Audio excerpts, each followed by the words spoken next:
Hello, this is Terrence McNally. We know the Republicans exercise minority rule in the states, the House, and the Supreme Court, and now Biden is arming Israel without meaningful demands for humanitarian treatment of innocent civilians.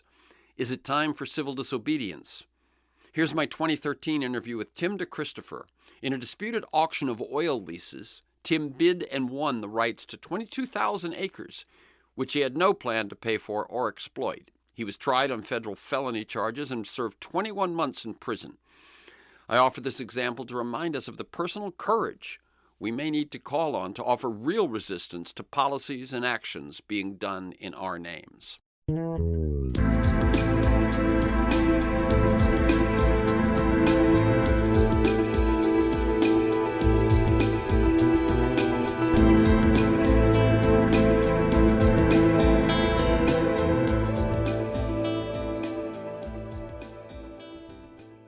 Hello, I'm Terrence McNally, and welcome to Free Forum. What would you do? The BLM is holding an oil and gas lease auction where pristine Utah lands are up for bid. What would you do? You're asked if you're there for the auction, asked if you're a bidder. What would you say? You end up with a paddle. You bid. You win 12 leases in a row before the auction is halted. You're arrested, charged with felonies, and offered plea bargain deals if you will just apologize and express regret for your actions. What would you do? Well, on December 19th, 2008, Tim DeChristopher disrupted a highly disputed BLM auction, effectively safeguarding thousands of acres of land. Not content to merely protest outside, Tim entered the auction hall and registered as bidder number 70. He outbid industry giants on land parcels, which, starting at $2 an acre, were adjacent to national treasures like Canyonlands National Park. He won 22,000 acres of land worth $1.7 million. 2 months later, incoming Interior Secretary Ken Salazar invalidated the entire auction. Yet DeChristopher was indicted and tried on 2 federal felonies and spent 21 months in prison. Released in April 2013, DeChristopher is the subject of a documentary film, Bidder 70. He joins me this week to tell his story. What led him to that auction? What went through his mind as he began bidding and winning? Why didn't he take a plea deal? What was his experience in prison? And what message does he have for others? We'll also talk about the state of the movements to deal with energy, environment, and climate change in light of Obama's recent speech and the still hanging in the air decision of whether or not we will build the Keystone XL pipeline. I'll read one quote from Tim DeChristopher's statement to the court at his sentencing hearing. At this point of unimaginable threats on the horizon, this is what hope looks like. In these times of a morally bankrupt government that has sold out its principles, this is what patriotism looks like. With countless lives on the line, this is what love looks like, and it will only grow. Here on Free Forum, we explore the lives, the work, and the ideas of individuals that I suspect have pieces of the puzzle of a world that just might work. We look at new, innovative, provocative approaches to business, environment, health, science, politics, media, culture, all based on the fact that I believe we can do better, and I want to find out how. Tim DeChristopher is an environmental activist and founder of Peaceful Uprising, an organization dedicated to creating livable futures and empowering nonviolent action. He's best known for his act of civil disobedience, and which I just described. And DeChristopher spent 21 months in prison for his actions, as I said. He's a graduate of the University of Utah, and he will enter Harvard Divinity School in the fall of 2013. Welcome to Free Forum, Tim DeChristopher. Thanks for having me. Well, it's really a pleasure. I've been following this since that auction made the news, and really enjoyed the film Bidder 70. It's interesting how the film manages to generate out sort of from this incident into a lot more things for people to think about and stand up to. Now, I always like listeners, Tim, to get a feel for the people behind the ideas and the work that we talk about. Now, in your case, I think that you are very much the story we're talking about today. What moved you to take the actions you took, and how has taking those actions and experiencing those consequences impacted who you are and who you will be? You're 31 at the moment, right? Right. Okay. Now, I just did that quick bio, but could you tell us in your own words a bit about your path? And feel free to mention mentors, turning points, moments of decision. Okay. Well, a lot of what put me in position to take this action was the realizations that I was having over the course of 2008. In the years leading up to that, climate scientists were really realizing that a lot of their worst-case scenario projections were, in fact, overly optimistic. And so that was sinking into me a little bit later over the course of 2008. And I was seeing that what we were doing as a climate movement really wasn't working, certainly wasn't getting our government on board to take any action in response to this crisis. So I was building up the commitment that I needed to take that sort of action. I was also going through that period of despair that I see that a lot of climate activists have gone through, of realizing that in a lot of ways it was too late to prevent catastrophic climate change, and that we were heading down this path of very rapid change. And so I had to go through that period of despair and come out of that with less hesitation, ready to take bold actions, and feeling to some degree that I had nothing to lose by taking actions and shaking things up. At the same time, I was studying social movement history and seeing the important role that civil disobedience has played in most of our successful social movements in this country's history, and the need to really challenge those in power to have confrontational strategies, not just to appeal to those in power, but to pressure those in power to actually change. And so all of that kind of put me in the mindset that I was in going into that auction in December of 2008, where I was ready to take bold action. And I didn't especially know exactly what that would look like, but I felt empowered to do something effective to stand in the way of what was going on in that auction. I saw that auction as a prime example of the drill now, think later mentality that was really driving our climate crisis. And so I saw it as good of an opportunity as any to take a stand. And so that's my mindset going into that point. Okay, I want to, because in that moment, you as you say, you came more willing than ever to take bold action and not sure what it would be, and here you are at this sort of choice point. I want to, just because the actions you took, I just remember I read the story in the your local weekly there, and the writer, it's a wonderful article, long article, but the writer ends up saying, what he did, I couldn't do, basically, is kind of the last line of his piece. And I think there's an awful lot of listeners out there that share many of your perceptions of what's going on, whether it's climate change or other issues of justice and so on. And I'm curious what goes on in the individual human being that shifts them from one of the many who signs the petitions and so on to one who is willing to go to prison. So if you could, you were working in economics, correct? What sort of work were you doing in economics in college? Well, I was studying at the University of Utah, which has ironically, one of the most progressive economics programs in the country that teaches anything other than neoliberal economics. And, so I was learning a lot about corporate influence of our government and how big corporations distort market economics and that sort of thing. And I was focusing, my research that I was doing at the time was focusing on alternatives to the GDP, so alternative measures to well-being. I saw that as one of the areas that was really distorting a lot of our policy, that we were making decisions based on supposed economic progress because it raised the GDP. But the GDP was not measuring the things that most people actually valued. Very good. Okay, this is Free Forum. I'm Terrence McNally. I'm speaking with Tim DeChristopher about his act of civil disobedience in saving over 20,000 acres of pristine public lands in Utah and landing himself in prison for 21 months. The documentary Bitter 70, which tells his story. To learn more, you can go to peacefuluprising.org. That's the group that Tim co-founded, peacefuluprising, one word, .org, or Bitter70film, and that's the number 70, so it's bitter70film.com to learn more about the film.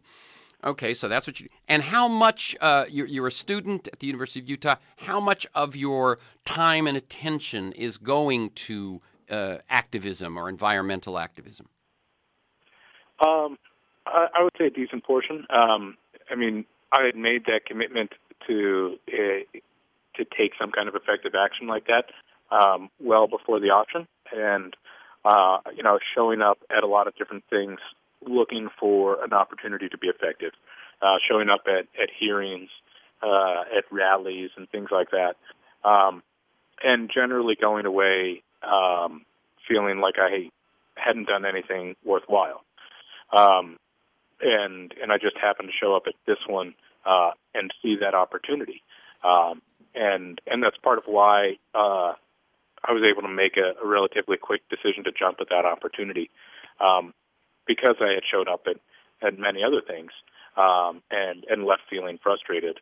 I think I was at a point where I was very ready to take that opportunity there. Very understandable. Let me ask you to tell us about two conversations or events that happened, I believe, in the time leading up to this. One, a conversation you had with Terry Root, who's a PhD, who's a member of the IPCC, the intergovernmental body that has rendered its analysis of climate change for years, and you at one point have a conversation with her. Yeah, that was in early 2008. Terry Root was one of the Nobel Prize winners, who just the year before had won the Nobel Prize for her work on climate change. And I talked to her after a presentation that she gave, and I asked her about some of the charts and things that she was showing that didn't present any scenario in which we reduce carbon emissions in time frame necessary to avoid key tipping points.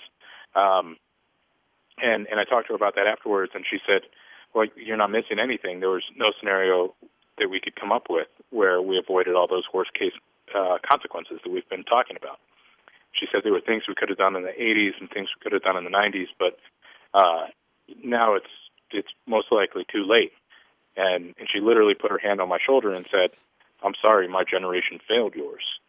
And that was pretty shattering for the position that I was in at the time. I mean, I had been doing a lot of research up until that point, so I think I was in a position where I could understand what she was saying, but it was still very shattering to me to have a Nobel Prize winner tell me that my future was so bleak, and that's part of what pushed me into that period of despair that I was talking about earlier.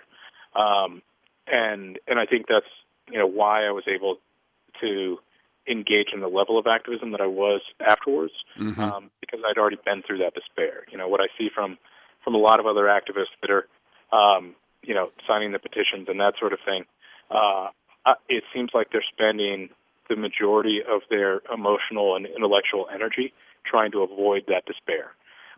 They're trying to grasp at any straws that they can that are going to give them the hope that things are going to be able to stay the same.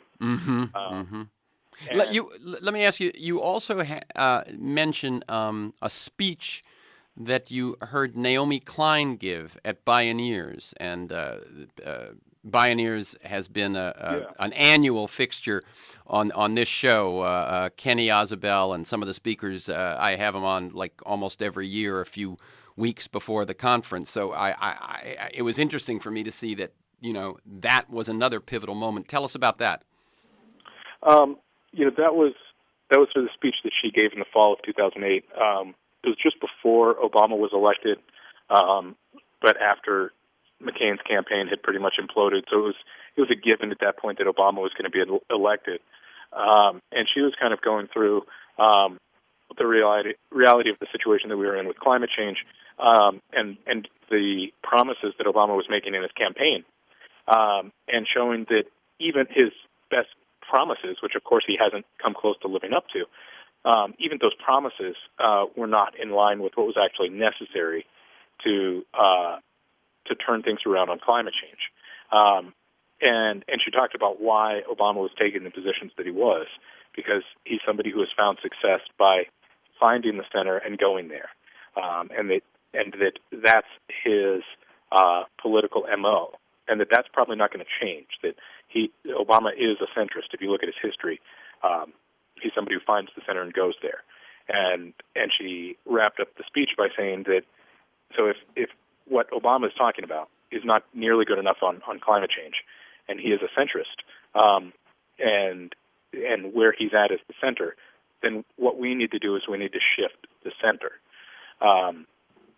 And that was such a significant speech for me and a lot of the other local folks who heard that here in Salt Lake, that we hosted a re-screening of that speech about a month after Bioneers at our local Unitarian church, and had a discussion group along with that where we talked about what it means to shift the center. And one of the things that came out of that for me, and along with my thinking on social movements, was that you can't shift the center from the center. That it's like rebalancing a scale. Adding more weight onto the center isn't going to shift anything. That to shift the balance of a scale, you need to go to the edges and shift the balance there. That we need to go to the edge of what's considered reasonable and push the boundaries, and that's how the center shifts. And that's certainly something that conservatives understand very well. Exactly. As you were saying that, I definitely heard how that's a playbook that they have followed since the 70s. Absolutely. Part of the reason that we've regressed for the past 30 years or so on so many progressive issues is that while conservatives have continually pushed those boundaries and taken positions which, when they were first taken, seemed absurd and unreasonable, they continually pushed the boundaries to push the center to the right at the same time that progressives stopped pushing the boundaries in any way. Progressives started thinking in a very short-term way of saying, what kind of rhetoric is going to be necessary to win this short-term battle right now, and saying whatever was necessary for that, even if it was right-wing ideology that was going to get this particular bill passed. That's what they were doing, and we had no cohesive worldview coming out of the left, and so the center continually moved farther and farther to the right with our political system. Very, very, very good. This is Free Forum. I'm Terrence McNally. That's the voice of Tim DeChristopher. His courageous act of civil disobedience, which led to a prison term on federal felonies, is the subject of a documentary, Bitter 70. You can learn more at peacefuluprising, oneword.org, and bitter70film.com. Okay, so now I hear we've got Naomi's speech, Klein at Bioneers. That's mid-October. A month later, you play that speech. Now we're talking mid-November. So let's take ourselves up to December 19th, 2008, a month later. Was your appearance at the auction part of an organized action of peaceful uprising? How many of you were there? What was the plan? Peaceful Uprising didn't exist at the time. Peaceful Uprising was formed in early 2009 after I disrupted the auction. There was a protest happening outside that was organized by the Southern Utah Wilderness Alliance, and I was planning on showing up to that, but also planning on going farther than just holding a sign out on the sidewalk. And before I arrived, I'd made the commitment that I was going to do whatever I could to try to stand in the way of this auction and draw more attention to the corruption that was going on there. So I decided that I was going to try to get inside and cause some sort of a disruption. And I didn't know exactly what that might look like maybe making a speech or yelling something. But then when I walked in, the officials said, "Hi, are you here to be a bidder?" And I said, well, yes, I am. Still thinking that signing up to be a bidder would be how I could get inside and Right. cause some kind of disruption. And it wasn't until I got inside the auction room and saw how things were working and saw that they'd given me this bid card, and with that I could actually have a significant impact on what was going on, and I could do more than make a symbolic statement, but I could directly stand in the way of what was happening at the same time that I made a symbolic statement. Very good. Give us a little bit, Tim DeChristopher, give us a little bit of background on that auction. It was disputed, I believe, even at the time that it was taking place. It was later invalidated by Ken Salazar after he came in as the Interior Secretary under Obama. What was the situation leading up to that auction? Yeah, there was a lot of controversy surrounding that auction because it was a confluence of not only the issues around climate change and energy development, but also public land use, which is a very big deal here in Utah. These were lands that were right outside of Canyonlands and Arches National Parks, and also a lot of issues about the lack of a transparent democracy because the public was largely locked out of decision-making regarding public lands. This auction in particular was an anomaly, even though these auctions are held on a regular basis. This one was the result of an 8-year process of the Bush administration to rewrite the long-term resource management plans that govern how a large body of the Bureau of Land Management land is going to be used. And these were lands that had always been considered off-limits for energy development. And so the Bush administration spent the whole 8 years rewriting those plans to allow areas like this to be developed. And the auction had actually been delayed to allow those new plans to go into effect so that they could have one last auction under the Bush administration before a new administration came in where all these lands were allowed. So it was a very big auction, much bigger than normal, and in areas much more environmentally sensitive and culturally sensitive than had been allowed before. So there was all that controversy surrounding it. There were a lot of critiques because they weren't following some of their normal rules, like notifying the national parks and doing adequate environmental impact statements. To me, the most pressing of those rules that they weren't following was a law that went into effect in 2001 requiring the Bureau of Land Management and all the other agencies in the Department of the Interior to weigh the impacts of climate change with all the major decisions that they made, particularly with resource development. Okay. And that law was completely ignored throughout the Bush administration. Yeah, see, I hadn't noticed kind of the essence of that December 19th, 2008 date, but that's it, isn't it? That we've already, the elections was a month ago, and then the inauguration will be less than a month or a month or so in the future, and so this is a last bit of business before they walk out the door. That's the voice of Tim DeChristopher. We're talking about his actions on that date, December 19, 2008, and the consequences and the meaning, all laid out in the documentary film Bidder 70. So you're sitting there, you've got a bidding paddle. My guess is you don't bid on the first parcel. At what point do you raise your hand and start bidding? Well, I actually started bidding without winning any parcels originally. The parcels were going for around $10 or $12 an acre. Some of them were going for as little as $2 an acre. And so I started originally just to drive up the prices. And I would wait for it to get down to one bidder where it was going once, going twice, and then I'd jump in and start driving the price up and get out before I won anything. And that was being effective. I mean, some of them they would be going once, going twice at $15 an acre, and then I would jump in and drive them up to $240 an acre. And, somebody else was winning the parcel at $240 an acre rather than $15. So I was being effective in that way. You were at least making them pay a bit more for what they were doing. And then when does it change? Well, I mean, I was seeing that, the oil industry knew that these parcels were worth an order of magnitude more than they were paying for them. But it was still worth their while to buy them. So I knew that those were resources that were still going to be exploited. And as long as the oil industry was still winning those parcels, it was obviously still a good deal for them. That's right. What I get from what you're saying is the higher they're willing to pay, the more likely they're going to drill.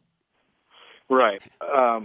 So I decided I had to go all in and actually start winning parcels. I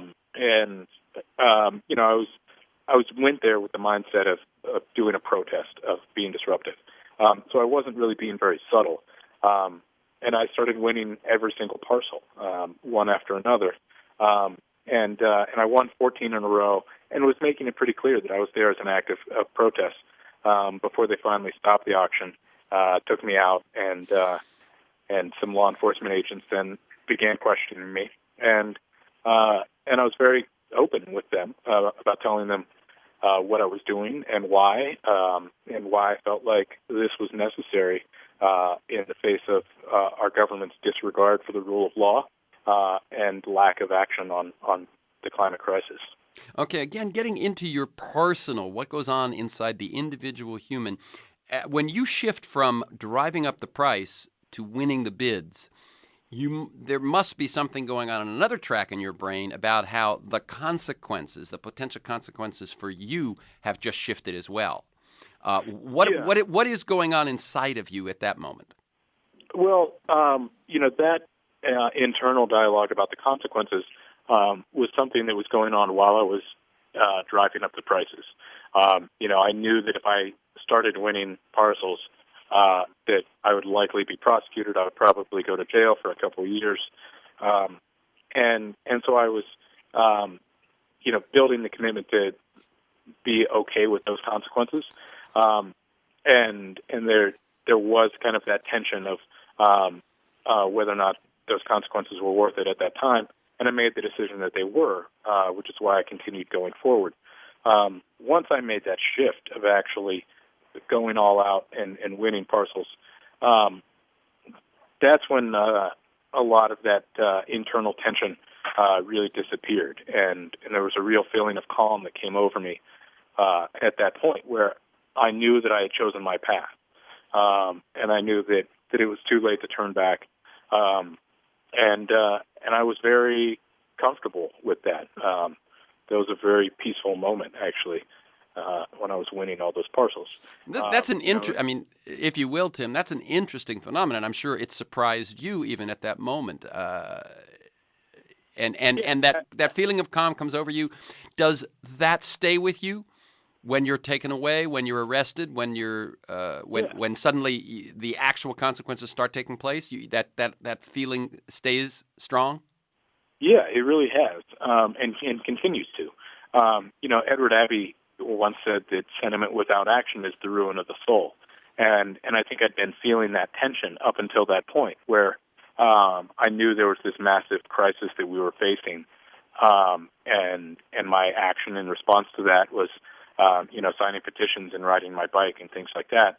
And I knew that my action was not in line with my sentiment, because my activism was not to the scale of the climate crisis. And once I went all in, I think that was the first time that my action was in line with my sentiment. And I found that the inverse of what Abby was saying was also true, that action in line with our sentiment is the salvation of the soul.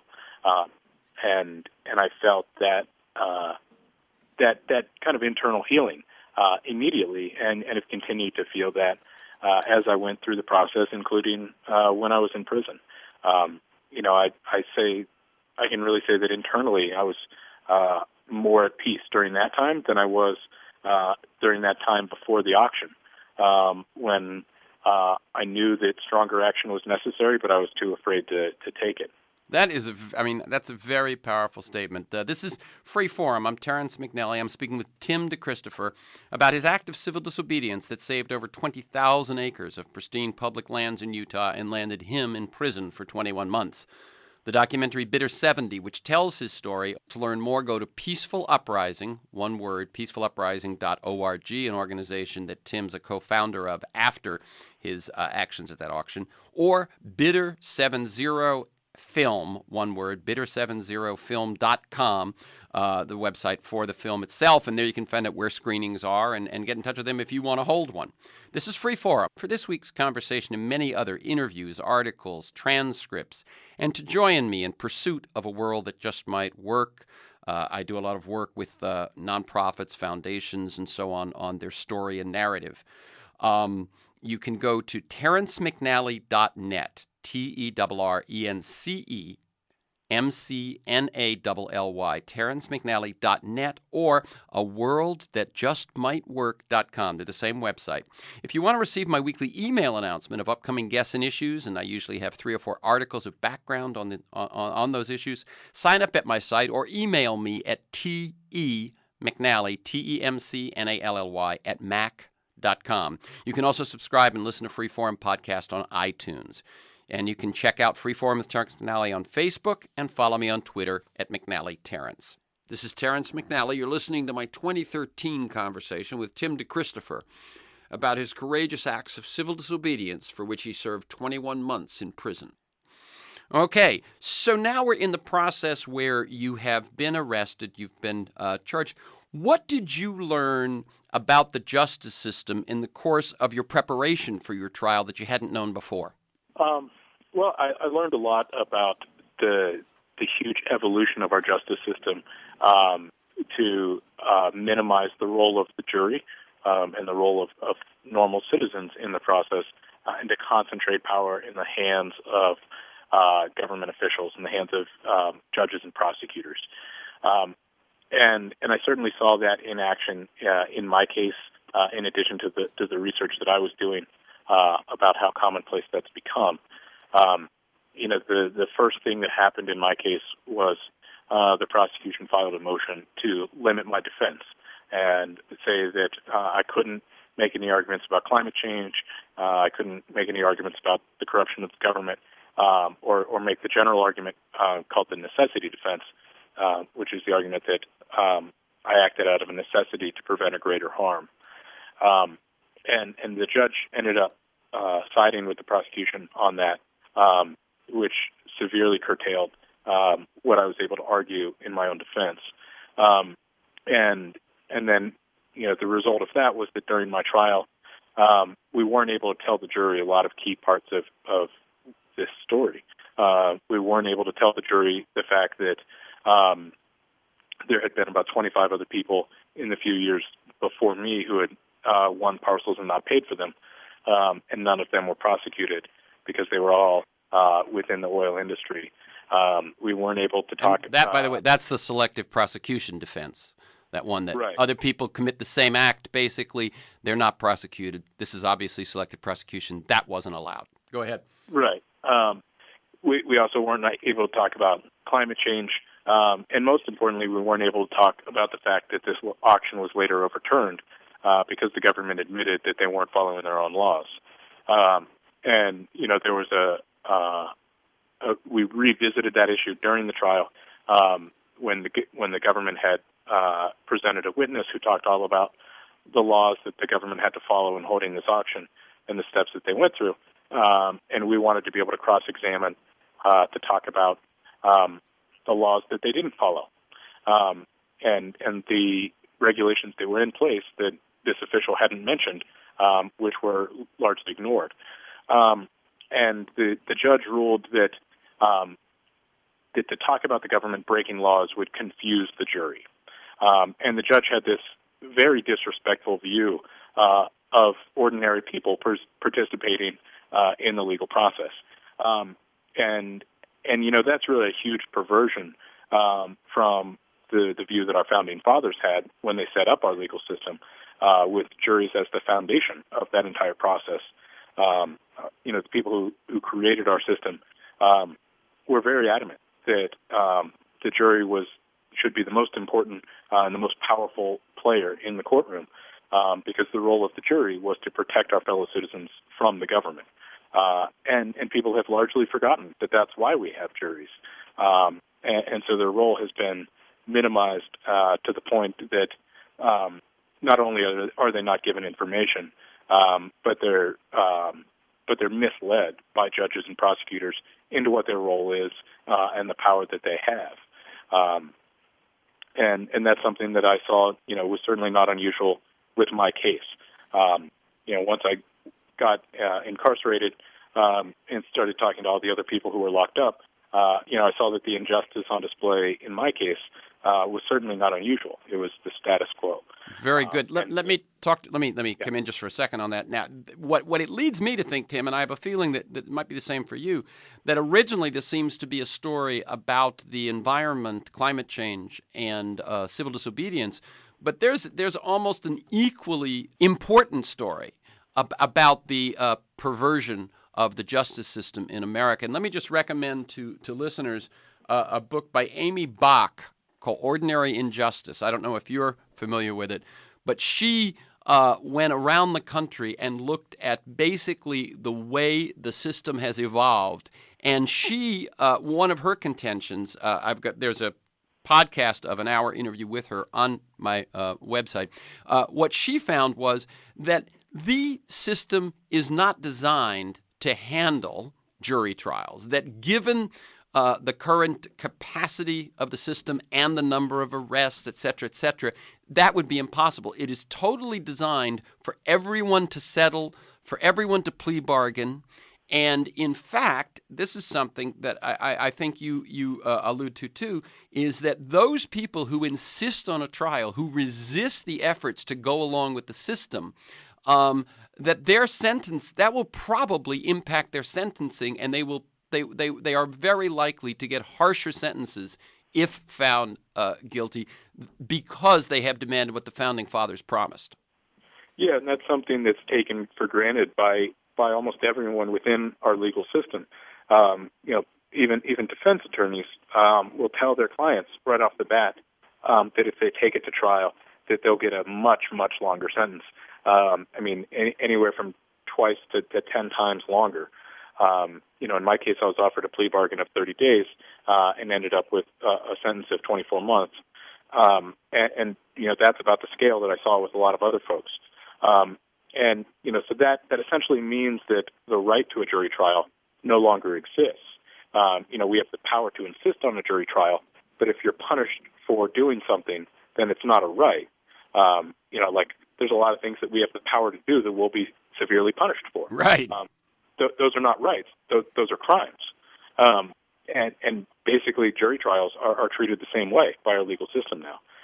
That yes, you can do a jury trial, but you will serve much, much longer in prison than you otherwise would. And as you've pointed out, that the chances of your being found innocent are going to be vastly compromised by the instructions by the judge and by what is disallowed and so on, so that it's not only if found guilty will you be more harshly sentenced, but whatever thoughts you had that a jury would see your point or a jury would see things your way is definitely in the minority. Yeah, and even the people who end up on the jury probably aren't going to be familiar with what their job is. That's right. And the power that they have as a jury because jury trials are so rare. Tell us about that scene. Tell us about the scene, Tim, where the prosecution and the judge found out that the jury pool had gotten a pamphlet. Yeah, it was during the jury selection process. The prosecution and the judge found out that most of the potential jurors had received a pamphlet before they came in on the first day out on the street from the Fully Informed Jurors Association, which is a group that's based out of Montana. And it was a pamphlet that didn't talk anything about my case, but it talked about juries' rights and why we have juries, what the role of a jury is. And it talked about juries being the conscience of the community. And the prosecution really lost it at this point. It was the only time I saw the prosecutor completely flip out in the whole process. And we had to go into the judge's chambers, and the prosecutor was demanding a mistrial. And wanted to get rid of the entire jury pool. He said this notion of jurors voting their conscience is just insane. And he was terrified at the notion that jurors had been given this pamphlet and thought that now they could use their conscience. And rather than declare a mistrial, the judge called each juror one at a time into his chambers. And I was in there with my legal team. The prosecution was in there, and the judge was at the head of the table. And to each individual juror, he would say, "You understand, you need to disregard everything that's in that pamphlet, because your job is not to decide what's right or wrong. Your job is to listen to what I say the law says, and you have to enforce it, even if you think it's morally wrong. Can you do that? Can you do what I ask you to do, even if you think it's morally wrong?" And unless they said yes, they weren't on the jury. But I sat there and watched one juror after another say, "Yes, Your Honor, I'll do whatever you tell me to do, even if I think it's morally wrong." And that was really the moment when I knew that I was going to be convicted. I think that was probably the most significant point in the entire legal process that I went through, was that moment in the judge's chambers, where one person after another said that they would follow any instructions of the judge, even if they think it's morally wrong. And that's an extreme perversion of what the intended role of the jury is supposed to be, and the way that our system is supposed to work. Right. When I think of the Founding Fathers, on the one hand, they are standing up against the King Georges, but on the other hand, they're standing up against, if you will, the sheriffs of Nottingham, right? The rule that citizens were not, did not have standing when it came to the law, that only, those with power and money and so on, and that the founders were saying, no, in this country it will be different.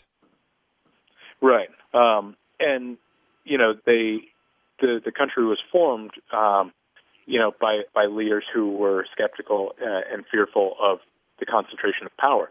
But obviously, as the country has evolved, those in power have a greater and greater interest in concentrating power, which it might be why Thomas Jefferson said that every generation needs its own revolution, so that we can get back to that perspective that the concentration of power is a dangerous thing.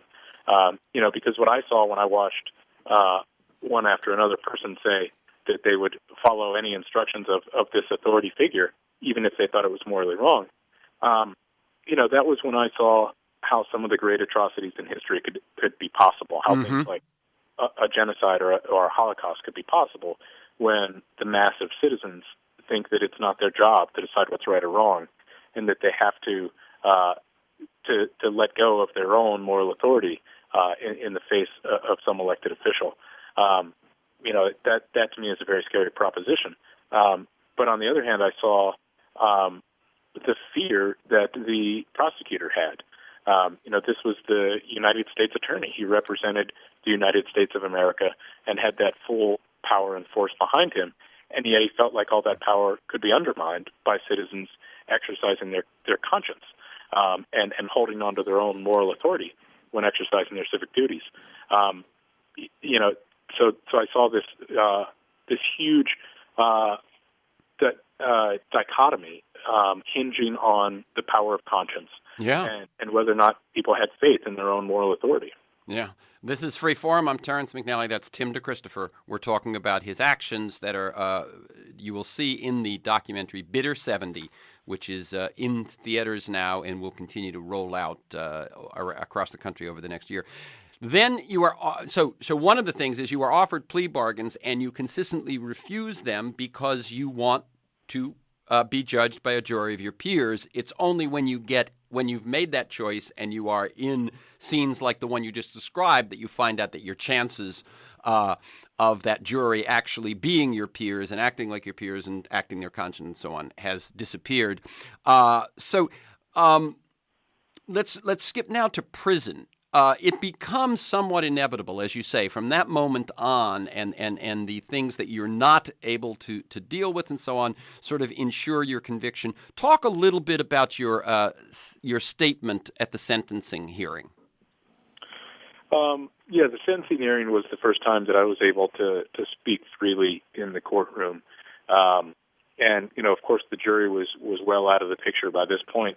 And the judge was the only deciding factor in the room once I was able to speak freely. But I still felt like it was important to take that opportunity and explain what I was doing and why, and how that fit into a larger context.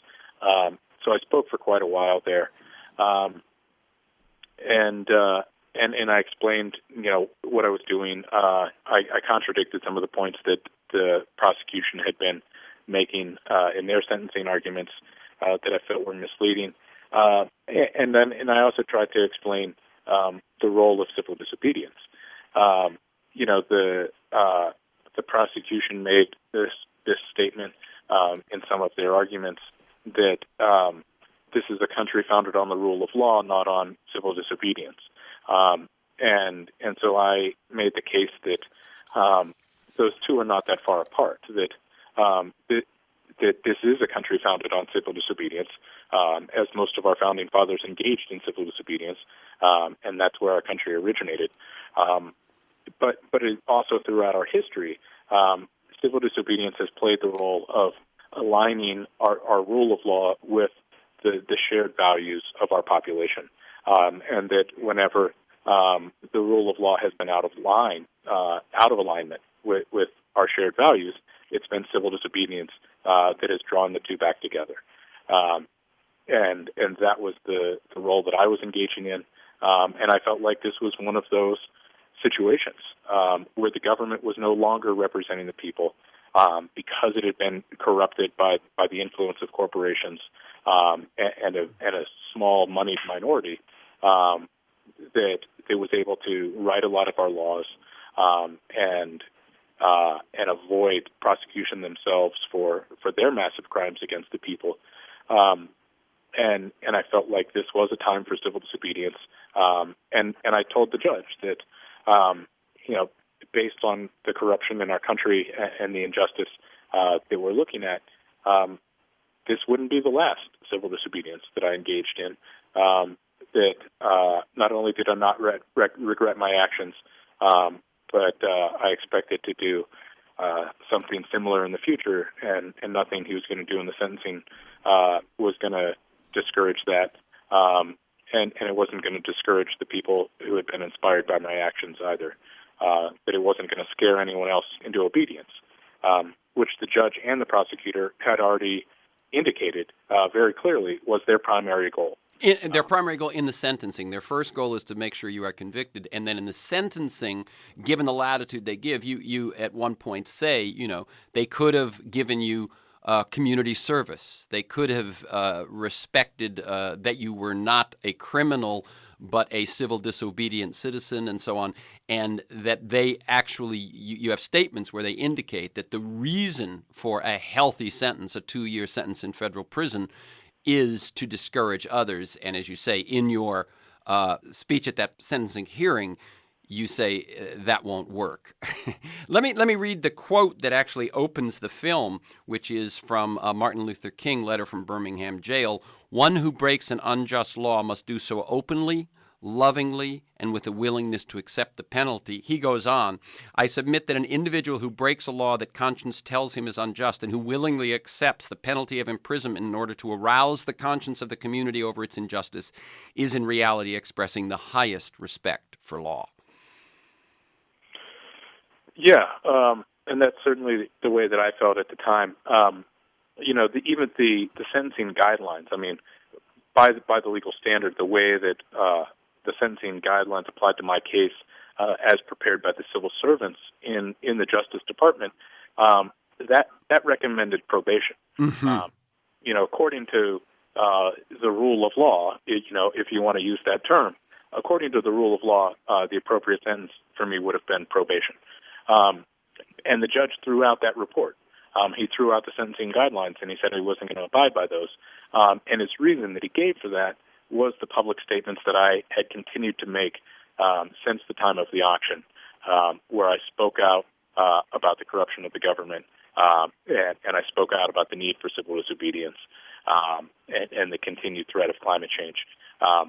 The judge made it very clear. He said that my actions weren't really that big of a deal, but my continuing trail of statements was why I needed to be imprisoned. Right. In other words, your legal free speech was what, in his mind, dictated your sentencing. Right. Yeah. Right. And he said that in no uncertain terms. Yeah. So let's talk just a little bit about prison. David Harris, another practitioner of civil disobedience during the Vietnam War, he's quoted in the film saying, "They've got your body, no doubt about it, but they only get your mind if you give it to them." What was your experience like in prison? You have a couple of minutes. Yeah, the people that they feature in the film were in prison a generation ago, when, frankly, we had an extremely different justice system than we do today. And one of the consequences of mass incarceration is that our prisons are filled with pretty normal people. So my experience in prison wasn't really that bad at all. It was an environment that naturally lends itself to introspection, and my days were made up with walking and exercising and reading and having conversations with people. So it was certainly a learning experience for me, where I saw a different sort of population, one that's really the most oppressed in our society. And it was an experience that I think will impact my activism moving forward, and an experience that overall I'm actually grateful for. Yeah, that's the remarkable thing. I've seen, obviously in preparing for this, I looked at a number of interviews, and you are consistently asked about that, and you actually say grateful for the experience of prison. You had studied economics, and we talked about what you'd studied. You are going to attend Harvard Divinity School this fall. How did your decision to apply, and how did that evolve, and what do you plan to study? Well, my plan for going to divinity school is to become a Unitarian Universalist minister, and that was something that I was leaning towards during that period between the auction and when I got incarcerated, when I was basically a full-time activist during that time, and I got pretty disillusioned with professional activism. I saw that the world of professional activism tended to funnel people into a narrow slice of an issue. And I felt like my perspective was more looking at things holistically and articulating a bigger vision. And I saw that even a lot of the professional activists that I knew that shared my ideas didn't feel like they could speak honestly and openly about those in their role as an activist. And I saw that the person who was closest to doing that was actually my minister at my local church in Salt Lake City. And so I started seriously pursuing it during that time, and saw that more and more what was holding us back was some sort of spiritual issue. As I said with what happened in the sentencing or the jury selection process, I saw the power of conscience. That whether or not people had faith in their own moral authority was this huge factor that had a huge influence on where we were going, and whether or not we were going to be turned against each other or turned towards each other. Very good. If I give you a final word, what would that be if you were talking about what you see calling on all of us moving forward, whether it's people in peaceful uprising, people who end up in your Unitarian congregation, etc.?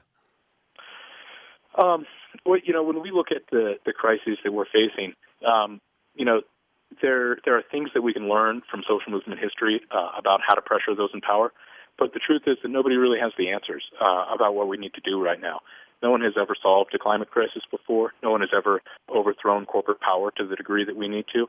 And so we need a lot of creativity, a lot of people pushing the boundaries, taking risks and making sacrifices. And that's probably not going to come from the established NGOs that we look to for leadership. I think that's going to have to come from people acting out of their own conscience. But I think the thing that can be learned from my story is that when people do take that kind of action and do put themselves in that position, this is really a movement that holds people, that supports people, that amplifies our voices. Even if we take action on our own, we have this movement that amplifies our voices and makes sure that our actions resonate to a larger audience, and also holds us and supports us as we go through that whole process. That's what I saw, even when I was in prison and getting dozens of letters every day. This is truly a movement that is there to hold people if we're ready to take those risks. I hear that it's an individual who must make the decision, the choice to go further than they've gone or to be bolder than they've been. But you're saying that once one does that, there is a movement that will hold you and support you. Yeah, that it'll take individuals to cross that line, but they should cross it knowing that they're not just an isolated individual, but they are part of this bigger movement that can be powerful against these entrenched institutions, and that will hold them as they go through this period. Very good. And I don't have time to go into it, but it does seem to me that what's been happening with 350.org and even the Sierra Club, I think, was committed civil disobedience for the first time in trying to close down some coal plants recently, and the fight against Keystone. It does seem to me that people are beginning to become a bit bolder. Yeah, the climate movement today looks radically different than it did just 4 years ago. And I think there's a lot of factors for that, but it's encouraging to see. We still have farther to go, but we're seeing results from that already. Exactly. And I think if we continue pushing in that direction, we're going to find that we're a lot more powerful than we ever expected. Very good. The documentary Bitter 70, which tells the story of Tim DeChristopher's courageous acts to save pristine public lands from oil and gas leases. To learn more, you can go to Peaceful Uprising, one word, peacefuluprising.org, that's Tim's organization, or bitter70film.com, the website for the film. Thank you, Tim DeChristopher, and keep up your good work. Thank you. Thanks for having me. You're very welcome. Let me recommend two things. One that I mentioned during the course of the show, which was Amy Bach's book, Ordinary Injustice. If you want to learn about what has happened to our justice system across the board, not in isolated big trials or anything, Amy Bach, B-A-C-H, Ordinary Injustice. And there's a documentary that's in theaters now, and if you miss it in theaters, it'll be available, in those other venues of where you can rent it and so on.